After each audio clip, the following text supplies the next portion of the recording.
every society has a myth. Now, myth means story. That's all it means.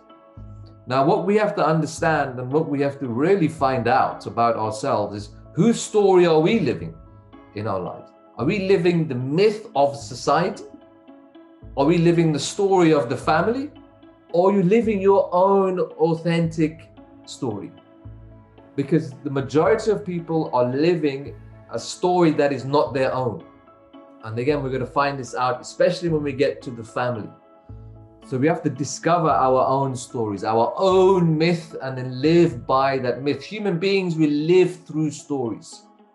So think about the United States. What is the mythical foundation of the United States? Think about, Christopher Columbus. Think about the American Civil War. Think about the Bill of Rights, Manifest Destiny. This is the mythos that they have lived by.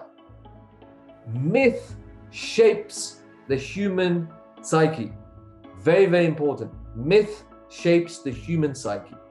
People live through the myths. Now, what's happening in Europe, which is very interesting, and in the United States, is that those myths starting to break down. People are no longer believing in those myths.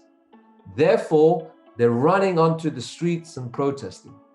This is very important to understand. So they're no longer believing in the myths, therefore the political myths, therefore they're going onto the streets and they're protesting.